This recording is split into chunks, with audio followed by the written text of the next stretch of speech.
আসন্ন জাতীয় সংসদ নির্বাচনে কোনো বিশেষ রাজনৈতিক দলের হয়ে পুলিশকে কাজ না করতে নির্দেশ দিয়েছেন স্বরাষ্ট্র উপদেষ্টা অবসরপ্রাপ্ত লেফটেন্যান্ট জেনারেল জাহাঙ্গীর আলম চৌধুরী।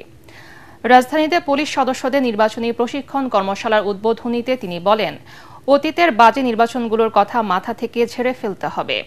পতিত ফ্যাসিস্টরা সমাজে বিশৃঙ্খলা তৈরির চেষ্টা করছে জানিয়ে তিনি বলেন, রাজবাড়ীতে নুরা পাগলার আস্তানায় হামলার ঘটনায় জড়িত কাউকে ছাড় দেয়া হবে না। ইমদাদুল্লাহ বাবুর রিপোর্ট। জাতীয় এবং আন্তর্জাতিকভাবে মনিটরিং করা হবে। ফেব্রুয়ারিতে অনুষ্ঠিত হতে যাওয়া ত্রয়োদশ জাতীয় সংসদ নির্বাচন নিরাপদ ও সুষ্ঠু করতে ১.৫ লাখেরও বেশি পুলিশ সদস্যকে প্রশিক্ষণ দিচ্ছে সরকার। পুলিশের ছোট বড় ১৩৪টি প্রশিক্ষণ কেন্দ্রে নির্বাচনী দায়িত্ব পালনকারী সদস্যদের দেয়া হবে এই প্রশিক্ষণ। আমরা প্রত্যেকে দক্ষ ও সুশৃঙ্খল হিসেবে নিজেদেরকে গড়ে তুলব। রাজারবাগ পুলিশ লাইন্সে এই কর্মসূচির উদ্বোধন করেন স্বরাষ্ট্র উপদেষ্টা অবসরপ্রাপ্ত লেফটেন্যান্ট জেনারেল জাহাঙ্গীর আলম চৌধুরী। এ সময় তিনি বলেন, বিদেশে উদাহরণ দেওয়ার মতো একটি অবাধ ও সুশৃঙ্খল নির্বাচন চায় বর্তমান সরকার।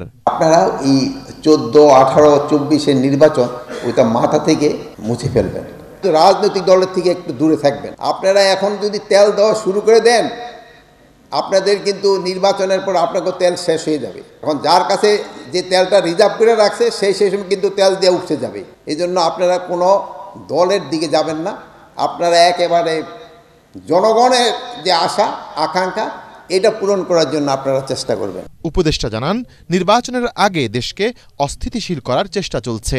ফ্যাসিস্টদের তালিকা আপনাদের কাছে রয়েছে, তারা সমাজ ও রাষ্ট্রের অস্থিরতা সৃষ্টিতে সরাসরি জড়িত।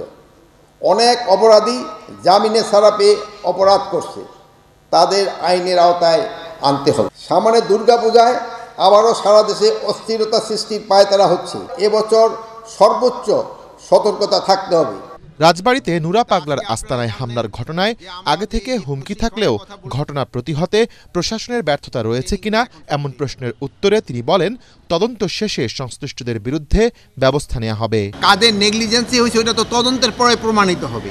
আমি তো আগে তো যদি সবাই সরাই দেই তো আমি তদন্তের কোনো ইম্পর্টেন্স দিলাম না। তদন্তের পরে কে দোষী কে নির্দোষী প্রমাণিত হবে। যদি কেউ দোষী প্রমাণিত হয় তার এগেনস্টে অ্যাকশন নেওয়া হবে। 5 জনের আইনের আওতায় নিয়ে আসছি এবং তাদের জিজ্ঞাসাবাদের পরে আমরা হয়তো পুরো ঘটনাগুলি আরও জানতে পারি। আইন শৃঙ্খলা পরিস্থিতি গত কয়েকদিনের ঘটনায় একটুখানি খারাপের দিকে গেছে, এটাকে আমরা আবার পুরা আগের দিকে যেন নিয়ে আসতে পারি এই ব্যবস্থা করি।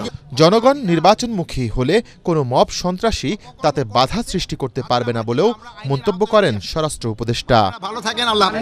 ইমদাদুল্লাহ বাবু, ATN বাংলা, ঢাকা।